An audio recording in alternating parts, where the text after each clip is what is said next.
It's true, though. True. We had no ammunition. I took over. They came to me, sir, how are we doing militarily? We have a problem, sir. What is it? We have no ammunition.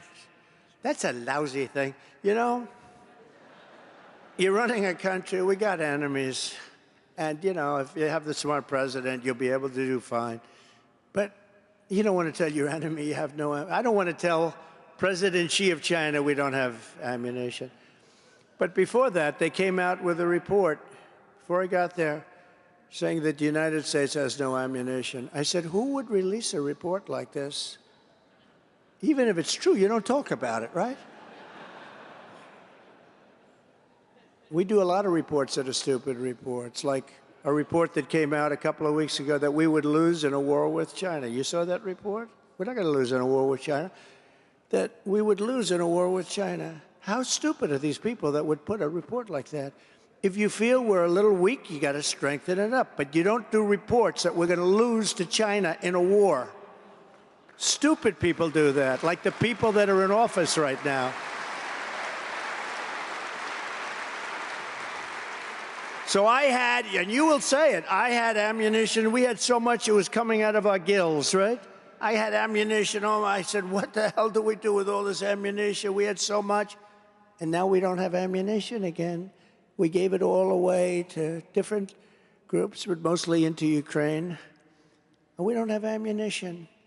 We had so many missiles, we didn't know if we could fire them all. We had to hire teams of people, even the concept. We had so much. Warehouses were full. We took new warehouses. And now we're back to a point where we have no ammunition again.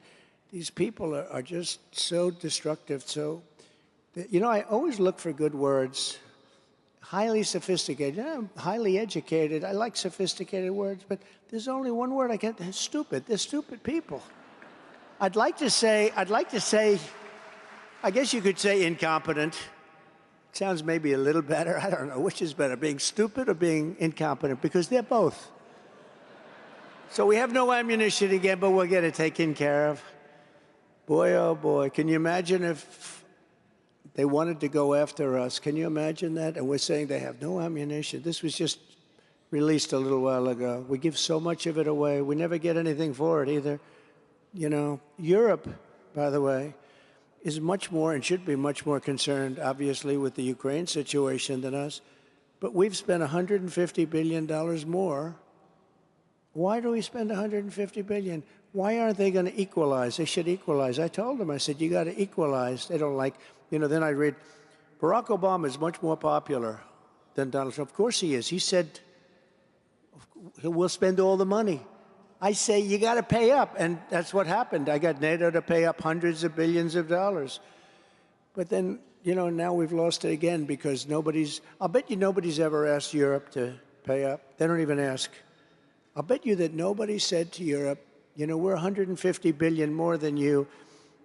They have about the same size economy when you add all of the different nations up as us. And nobody has said to them, got to pay up. I did that. I was with NATO. They were way behind. Of the 28 nations, almost all of them were not paid.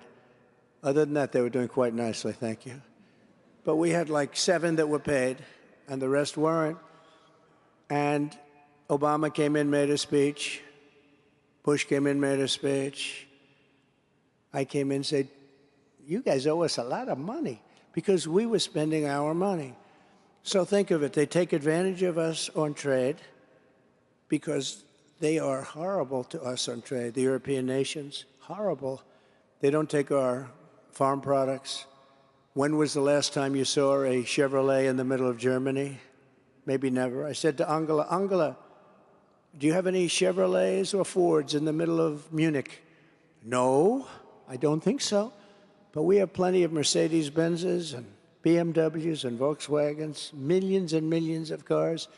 So they get us in the military, and then they get us on trade. So on top of everything else, it's not a good way. So I was straightening it all out. It was getting straightened out very quickly. And very interesting, though, I said, who would do this? Who would do this? hundreds of billions of dollars we lose in the defense of Europe. All I say is, let's equalize, we'll help you. But you owe us $150 billion. And during one meeting, I remember NATO, one of the heads of one of the countries, I won't embarrass him by saying which one, but we had 28 countries gathered around the table. It was sort of a